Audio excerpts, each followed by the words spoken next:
मोक्षमार्गस्य नेतारम्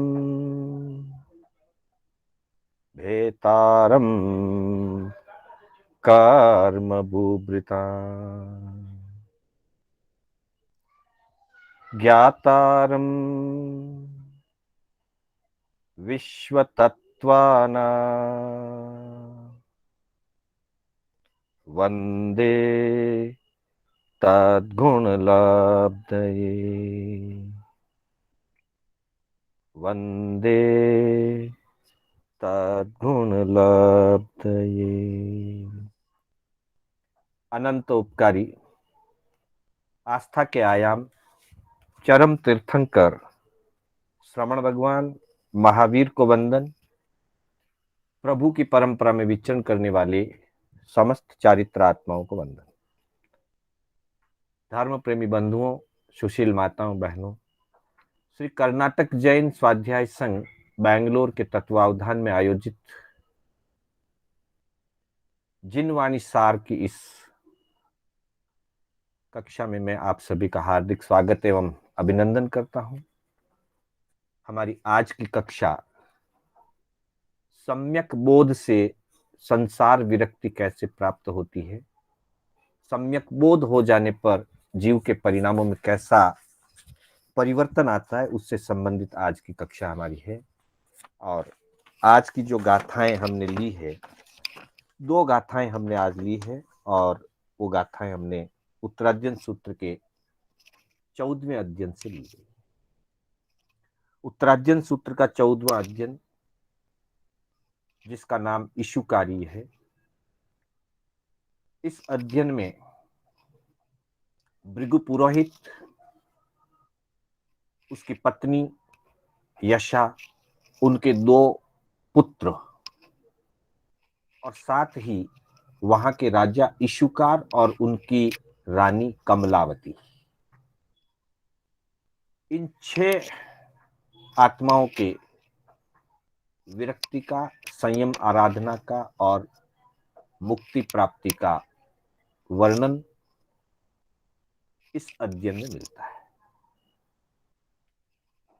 कल की कक्षा में हमने संसार की असारता और सद्गति का मार्ग, इसकी चर्चा की थी कि जब किसी व्यक्ति को संसार की असारता का बोध हो जाता है, कल की गाथा में हमारी चर्चा हुई थी कि वह मार्ग कौन सा है, जिस मार्ग से या जिस कर्म अनुष्ठान से मुझे दुर्गति में ना जाना पड़े। जे ना हम दुग्गई न गच्छे जा, ऐसा क्या कार्य करूं कि जिससे मुझे दुर्गति में न जाना पड़े। यह चर्चा हमारी कल की कक्षा में हुई थी। तो उसी से संबंधित आज का विषय है कि जिस समय संसार की असारता का बोध हो जाता है, संसार की असारता का सम्यक बोध हो जाता है, अंतर की गहराइयों तक जब यह बात छू जाती है, स्पर्श हो जाती है, तब व्यक्ति किस तरह से अपने जीवन को मोड़ देता है, अपने जीवन की दशा और दिशा को कैसे बदलता है, उसकी चर्चा हम आज करने जा रहे हैं। पहले गाथाओं का उच्चारण।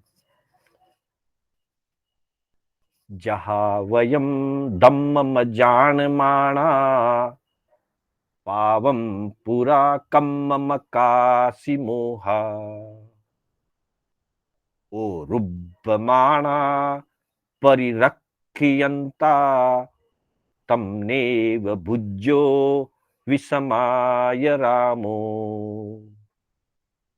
फिर एक गाता है, अभाहयम्मि लोगम्मि सव्व ओ परिवारिये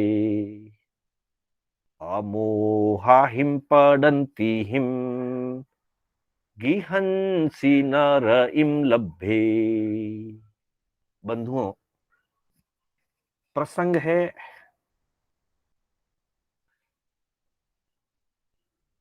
भृगु पुरोहित के 2 पुत्रों के विरक्ति का। भृगुपुत्रों की कथा प्राय हम सबको पता होगी।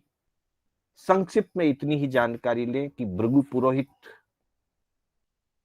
उसकी दो पुत्र जो थोड़ी बड़ी उम्र के बाद उन्हें संतान प्राप्ति का लाभ हुआ था, जिस समय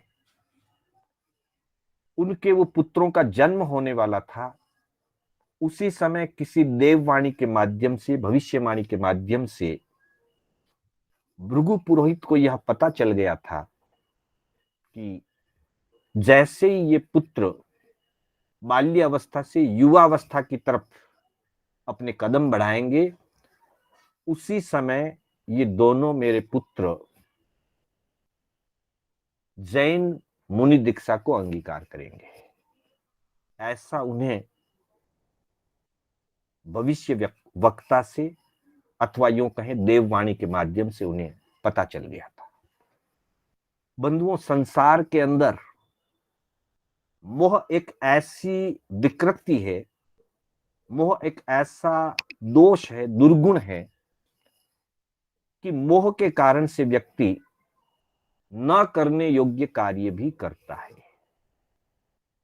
उसे मालूम है कि यह गलत है, व्यक्ति को पता है कि यह अनुचित कार्य है, फिर भी अपने मोह की पुष्टि के लिए वह व्यक्ति ऐसे कार्यों को करता है। तब जैसे ही वो बच्चे जन्मे और थोड़े से बड़े हुए होंगे, 2-3 साल की, 4 साल की उम्र में आए, थोड़ी सी समझ पैदा हुई उन बच्चों में, तभी से भृगु पुरोहित ने उन बच्चों को गलत जानकारी देना शुरू किया। देखिए, मोह क्या कराता है। भृगु पुरोहित को अपने पुत्रों से मोह था। सामान्य रूप से संसार में सभी पिताओं को अपने संतान के प्रति मोह होता है, पर चूंकि भृगु पुरोहित को यह पता चल गया था कि मेरे बच्चे युवावस्था की तरफ जब कदम बढ़ाएंगे तो जैन दीक्षा लेकर के मुनि बन जाएंगे, मुझे किसी तरह से उनको रोकना है, मेरे पुत्रों का वियोग मुझे नहीं सहन करना है, मुझे रोकना है। इसलिए बाल्यावस्था से ही भृगु पुरोहित अपने पुत्रों को गलत जानकारी देने लगते हैं कि ऐसे ऐसे जैन मुनि होते हैं, श्वेत वस्त्रधारी होते हैं, इस प्रकार के होते हैं, वे अपने पास छिपे हुए हथियार रखते हैं, वे छोटे बच्चों को पकड़ करके ले जाते हैं, वे छोटे बच्चों को पकड़ करके उनका अहित करते हैं, उन्हें नुकसान पहुंचाते हैं। इसलिए उन्होंने अपने बच्चों को बचपन से ही यह धारणा उनके मन में भर दी कि कभी भी गलती से भी, भूल से भी तुम जैन मुनियों के संपर्क में मत आना, जैन मुनियों के पास तक मत फटकना। अगर तुम जैन मुनियों के पास चले गए तो वे छुपे हुए हथियारों से तुम्हें उठा ले जाएंगे और तुम्हारा नुकसान कर देंगे। छोटे बच्चे थे, नादान थे, समझने नहीं थे, जो पिताजी ने बताया उसी को मान लिया। वे कभी भी जैन मुनियों के संपर्क में नहीं आए। 6 साल के हो गए, 8 साल के हो गए, 10 साल के हो गए, 12 साल के हो गए, कभी जैन मुनियों के संपर्क में आए, दूर से भी कभी उन्होंने आमना सामना नहीं किया। पर होनहार जो होता है वो हो करके रहता है। एक बार संयोग बनता है कि वे दोनों बच्चे कहीं खेल रहे होते हैं बगीचे के अंदर, उद्यान के अंदर, और संयोग से उसी तरफ 2 जैन मुनि पधारते हैं। दूर से जब ये बच्चे उन मुनिगणों को दूर से देखते हैं और पिता की कई बातें याद आती है, इनके पास हथियार हैं, ये हमें पकड़ लेंगे, पकड़ करके हमारा अहित करेंगे। बच्चों में घबराहट पैदा हो गई।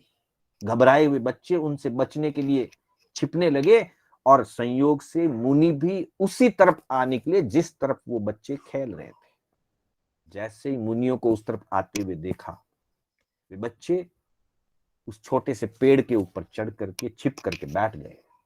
मुनिराजों को कुछ पता नहीं है, लेकिन वो बच्चे उस पेड़ पर चढ़ करके छिप करके बैठ गए और मुनि तो सहज में आए, ओगे से, रजोहरण से उस जमीन का प्रमार्जन किया, प्रतिलेखना करी, फिर अपनी झोली आदि नीचे रखी। अब बच्चे ऊपर से देख रहे हैं, देखते हैं इनकी झोली में क्या है, कैसे हथियार है, चाकू है क्या, छुरी है क्या, क्या है देखते हैं। पर देखा कि उनके झोली में तो 2-4 पात्रे हैं और उनमें साधारण सा भोजन है, सामान्य सा भोजन है। और इन्होंने झोली भी रखी तो ओगे के द्वारा नीचे की जमीन को पूंज करके फिर अपनी झोली रखी, फिर वो अपने बैठे, यत्ना से बैठे और बहुत ही शांतिपूर्वक उन्होंने वो साधारण सा जो आहार उनके पात्र में था वो आहार कर। बच्चे देख रहे हैं। देखते देखते बच्चों के मन में विचार जगा कि हमको कुछ अलग बताया गया है। हमें तो कहा कि इनके पास हथियार होते हैं, ये बड़े क्रूर होते हैं, ऊपर से शांत दिखते हैं पर अंदर से क्रूर होते हैं, बच्चों को उठा ले जाते हैं। पर ऐसा कोई लक्षण नजर नहीं आ रहा है। बच्चे थोड़े आश्वस्त हुए, थोड़े सहज हुए।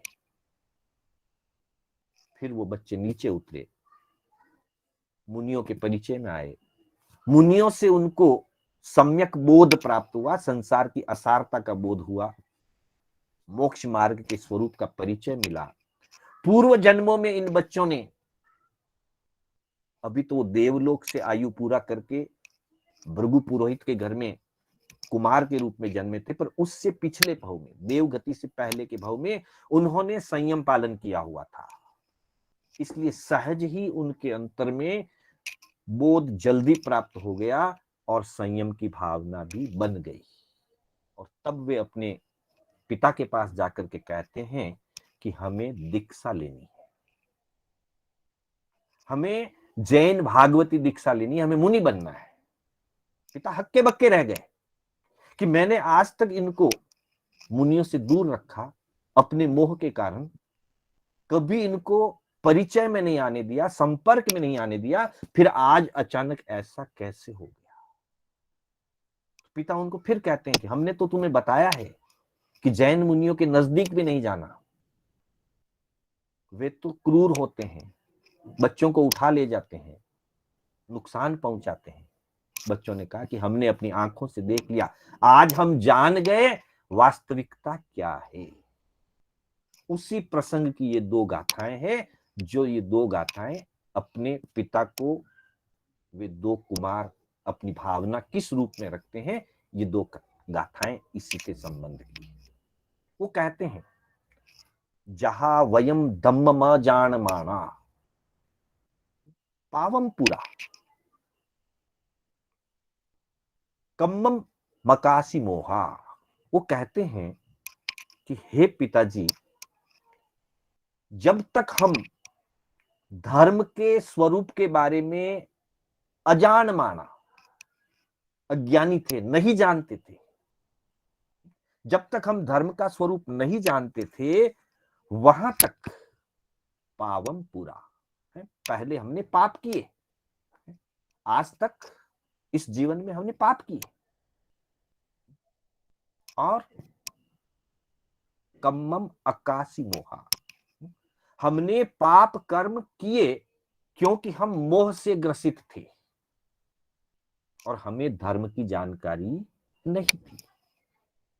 लेकिन अब आज हमें धर्म का बोध मिल गया, आज हमें धर्म का स्वरूप पता चल गया, तो अब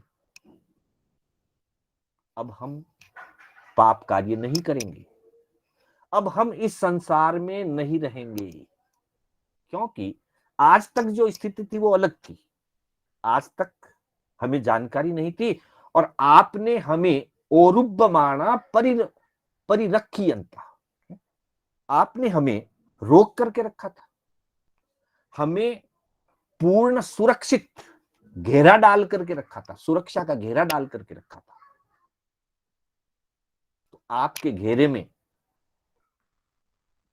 आपकी सुरक्षा के चक्र में हम मोह का जीवन जी रहे थे, पाप कार्य कर रहे थे, पाप कर्म कर रहे थे, आज तक हमने किया। लेकिन अब हम धर्म के स्वरूप को जान गए हैं। आज से पहले तक हम धर्म के स्वरूप से अनभिज्ञ थे। धर्म का स्वरूप और संसार का स्वरूप हमें पता नहीं था, इसलिए आपके बांधे हुए बंधे थे। आपकी सुरक्षा के घेरे में जैसा आपने रखना चाहा वैसे हम रहे। लेकिन आज हम जान गए हैं, इसलिए तम नेव भुज्यो वी समाय रामो। अब हम उस पाप का कार्य, वो संसार का उपभोग, उस संसार में अब हम नहीं रहना चाहते हैं। अब वो पाप कार्य या वो संसार के कार्य हम नहीं करना चाहते। यह गाथा इस बात को संकेत करती है कि जब व्यक्ति को सम्यक बोध हो जाता है, संसार की असारता का बोध हो जाता है और मोक्ष मार्ग का सम्यक बोध हो जाता है, ज्ञान हो जाता है, तब उसके जीवन में विरक्ति भाव पैदा होता है। ऐसी ही बात यह तो कथानक के रूप में यहां वर्णन हुआ है। तात्विक दृष्टि से अथवा हम कहें कि चरणानुयोग की दृष्टि से भी ऐसी ही बात 10वें कालिक सूत्र के अंदर चौथे अध्ययन में कही है। वहां कहा है कि जब जीव को जानता है, अजीव को जानता है, पुण्य को और पाप को जान लेता है, जया पुण्यम च पावम च बंदम मुखम च जानई तया निविंदये भोये जे दिव्य जेय मानुषे। 10वें कालिक सूत्र के चौथे अध्ययन की यह गाथा है कि जब कोई जीव, जब कोई साधक, कोई मनुष्य जीव अजीव, पुण्य पाप, बंध आश्रव मोक्ष आदि तत्वों को जब जान लेता है, जया पुण्यम च पावम च बंदम मुखम च जानई तया निविंदये भोये जे दिव्य जेय मानुषे, तब वह मानव जीव अजीव, पुण्य पाप, आश्रव, संवर, बंध, निर्जरा और मोक्ष को जानने के बाद, अर्थात नव तत्व को जब जान लेता है, तत्व का सम्यक बोध जब उसे प्राप्त हो जाता है, निविंदये भोये, वह इंद्रिय भोगों से निवृत्त हो जाता है, इंद्रिय भोगों का वो त्याग कर देता है। ये दिव्य जय मानुष, चाहे भले दिव्य भोग हो और चाहे मनुष्य संबंधी भोग हो, सम्यक बोध प्राप्त किया हुआ व्यक्ति तत्व स्वरूप को सम्यक रूप से जो ज्ञात कर लेता है, वह फिर उनका भोगों का त्याग कर देता है, विषयों का त्याग कर देता है, संसार का त्याग कर देता है। इसी बात को आचारांग सूत्र में भी कहा है कि ज्ञ परिज्ञा से जाना जाता है और प्रत्याख्यान परिज्ञा से त्याग किया जाता है।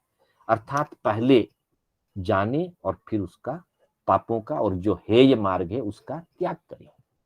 पद्मम नाणम तवोदया, पहले ज्ञान फिर आचरण। तो इसी बात को लेकर के वे दोनों कुमार अपने पिता से कहते हैं कि अब हम संसार के भोगों में और संसार के पाप कार्यों में उलझ करके नहीं रहेंगे। साथ ही एक बात और कहते हैं कि हम क्यों ऐसा करना चाह रहे हैं, उसका वो कहते हैं कि अभा हयम्मी लोगम्मी सव्वओ परिवारी, हमको, हम जिस घेरे में रह रहे हैं, जितनी सुरक्षा से हमको रखा गया है, पर आज हमको लगता है कि इस लोक में चारों तरफ से दुख का घेरा है। व्यवहार में तो आपने हमको सुरक्षा के घेरे में रखा, आपने तो अपनी ओर से सुरक्षा का घेरा बना के रखा हमको बचा करके रखने के लिए, लेकिन वास्तविकता ये है कि आज हमें पता चला कि सारा लोक जो है वो दुखों से घिरा हुआ है। इस संसार में रहने वाला प्रत्येक प्राणी दुखों से घिरा हुआ है और दुख का घेरा भी ऐसा है,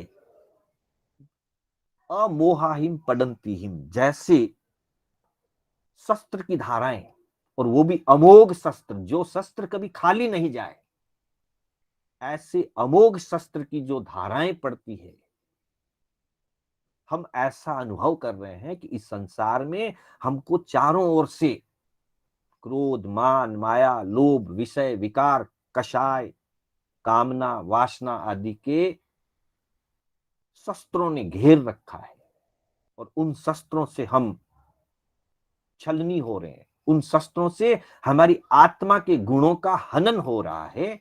ऐसी स्थिति में अब हम गिहंसी न रईम लभ्भे, अब हमको घर में एक पल के लिए भी, एक क्षण भर के लिए भी हमको सुख की अनुभूति नहीं हो रही है।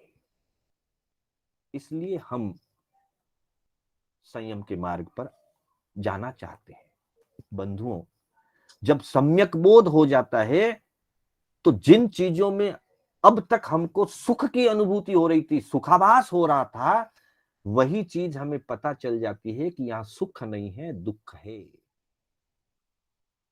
पिता भी एक बार इस बात को सुनकर के भृगु पुरोहित हक्के बक्के रह गए कि मैं ये समझता था कि मैंने अपने पुत्रों को सब सुख दिए हैं, सुरक्षा दी है, अच्छा जीवन दिया है, सब कुछ प्रोवाइड किया है, और ये बेटे मेरे कह रहे हैं कि हम घर में एक पल के लिए भी सुख की अनुभूति नहीं कर रहे हैं। तो इसका मतलब मेरा किया हुआ सब कुछ व्यर्थ गया, मेरा किया हुआ गलत दिशा में गया। बंधुओं, हमारे जीवन में भी ऐसी स्थितियां होती, हम अपने बच्चों के लिए जो कुछ भी करते हैं, हम समझते हैं कि हम बहुत अच्छा कर रहे हैं, पर कभी हमें इसकी भी जरूरत है कि हम उनकी दृष्टि से उनको पूछें कि उनकी क्या भावना है, उनकी क्या ओपिनियन है, उनकी क्या विचारधारा है। कहीं ऐसा तो नहीं हो कि हम समझ रहे हैं कि हम बहुत अच्छा कर रहे हैं और बच्चे उसको बंधन महसूस करते हैं। अगर ऐसा हुआ, जो कि हो सकता है किसी भी के साथ, अगर ऐसा हुआ तो समझिए बच्चे हमें हितैषी समझने की बजाय हमें अपने विरोधी समझने लग सकते हैं, हमें अपना शत्रु समझने लग सकते हैं। कदाचित ऐसा हो सकता है।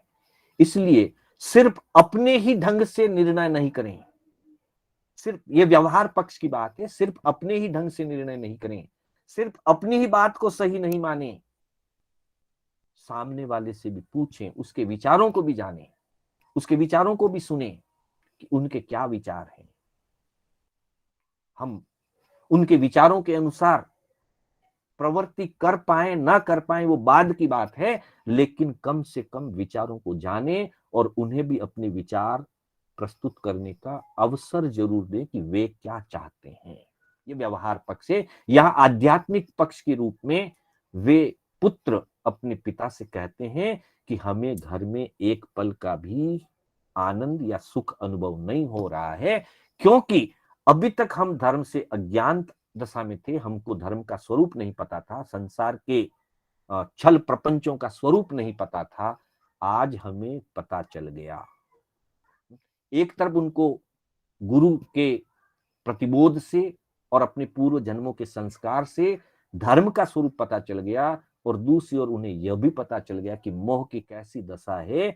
हमारे पिता ने मुनियों के प्रति हमें भ्रमित किया, हमें गलत जानकारी दी, ये सारे संसार के मोह का छल प्रपंच है। अब हमें इस संसार के मोह के छल प्रपंच में नहीं रहना है। तो बंधुओं, ये गाथा हमको इस ओर संकेत करती है कि जब हमें सम्यक बोध हो जाए, हम सही स्वरूप को समझ लें, तो निश्चित ही हमारे अंतर में जीवन में परिवर्तन आता है, वीरति की भावना आती है, जीवन मर्यादित और संयमित बनने की दिशा में आगे बढ़ता है।